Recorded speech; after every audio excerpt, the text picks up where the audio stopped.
So let's start with a big question. What if the legend of Sleepy Hollow wasn't just, a ghost story? What if it was actually a war for the soul of America?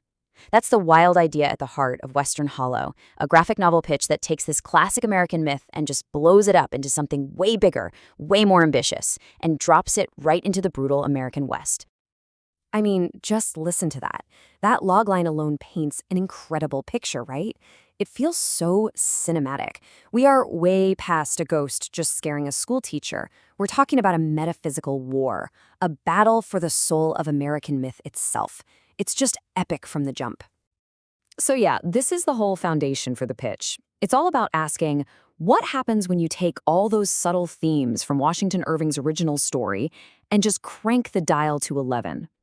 The argument here is that the story was never just about a ghost. It was always about this deep, fundamental conflict right at the heart of the nation's identity. All right, so the first big move they make, this setting. They rip the story out of its cozy, quiet little valley and throw it into the harsh, wide-open American West. And this isn't just a change of scenery. They use the frontier as a kind of crucible, a pressure cooker that takes every single theme from the original story and just intensifies it. Okay, so before we dive into all the changes, let's do a quick refresher on the original. At its core, Washington Irving's story is all about one big conflict. You've got this quaint, super superstitious community, Sleepy Hollow, that's basically frozen in time. And then boom, in walks this ambitious, materialistic outsider, Ichabod Crane. He's the embodiment of progress and all that modern stuff. And this is where you can really see how that Western setting just completely changes the game. It takes a simple rivalry and turns it into an all-out war. I mean, look at how this is all reframed. The town, the Hollow, isn't just old school anymore. It's this defiant community fighting to protect an authentic reality with its myths and stories. And Ichabod, he's not just a guy who wants to get rich. He's an agent of a counterfeit reality, a world of contracts, greed, and cold hard cash. This is way beyond a local squabble. It's a straight-up battle between two totally different worlds. So, okay, you have this war between worlds. How does it actually play out on the page? Well, it all comes down to the characters. Because in this version, they're not just folks in a small-town drama anymore. They get leveled up into these powerful archetypes. They're like the living, breathing avatars for these two competing realities. First up, you've got the reimagined Ichabod Crane. And forget the goofy schoolmaster. In this version, he's a land speculator, a real carpetbagger from back east. He is the walking, talking embodiment of materialistic ambition. He looks at the frontier and doesn't see a home. He sees a resource, just waiting to be carved up and sold. And on the other side, you've got Brom Bones. He's not just some local prankster anymore. He's transformed into the town's protector. He's basically the town's immune system. All that intimidation and defending tradition, it's not about winning a girl anymore. It's about a necessary force pushing back against a genuine existential threat. And of course, there's the Headless Horseman. This is maybe the biggest shift. The ghost isn't just a ghost. It's been recast as the town's ultimate weapon.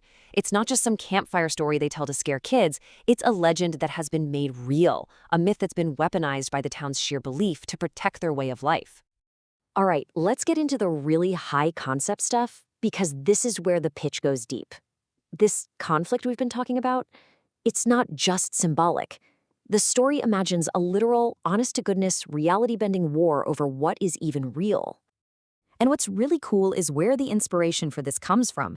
Think about big, reality-breaking comic events like Dark Knight Metal.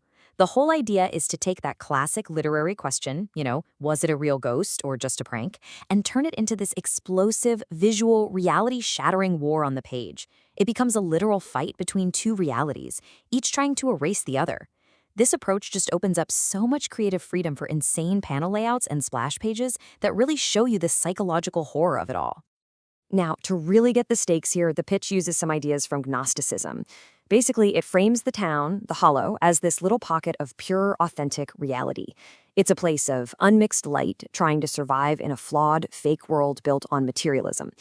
So the town isn't just isolated, it's like the last bastion of what's real, holding out against this counterfeit world closing in. And here's the other side of that. Ichabod's ambition, it's more than just a character flaw. It's described as a Faustian bargain. He is the champion of that counterfeit reality, a world that made a cosmic mistake by valuing stuff over everything else. So again, this isn't just a town dispute. It's a symbolic war for the soul of America. And the stakes? They're literally damnation. Okay, so if the Headless Horseman is the town's biggest weapon, how does that even work? Well, the pitch really breaks down the anatomy of this legend. It reimagines the ghost as this complex, multi-layered symbol of how myths get created, and, more importantly, how they're kept alive. And this breakdown is just brilliant. So layer one, you've got the classic American ghost story, right? The Hessian soldier, born from the violence of the nation's founding. Layer two, beneath that, there's something way older, a primal ancient horror, what they call chthonic energy, that was here long before America. The Hessian is just the latest mask it's wearing. And then layer three, and this is the key, the town's absolute unwavering belief. That belief is the fuel, the metaphysical juice that makes the whole thing real. It literally turns a story into a physical weapon. So where does this all lead? Well, it brings us right back to the central question of the original story, but now the stakes are just astronomically higher. The choice you have to make isn't just about solving a little mystery anymore. It's about choosing which reality you believe in. Just think back to the original for a second. You had two options, right? There's the supernatural story that the villagers believe. The horsemen straight up carried Ichabod away. Then you have the rational explanation. It was just Brom Bones in a costume, and the smashed pumpkin is your proof. Irving basically leaves it up to you to decide.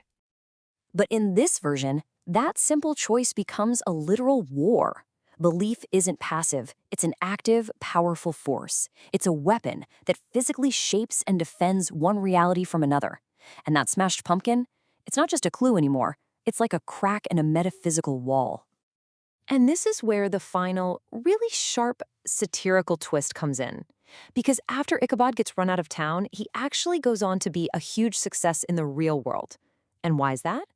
It's because all the things that made him an outcast in the Hollow, his greed, his ambition, his sort of self-serving nature, those are the exact traits that the world of progress rewards. And that leaves us with this final, really provocative question. What if the real horror isn't the ghost?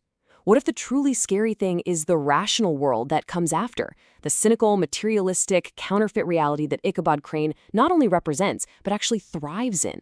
What if that little town built on myth, the one that uses a ghost as a weapon, is actually the good guy in this story?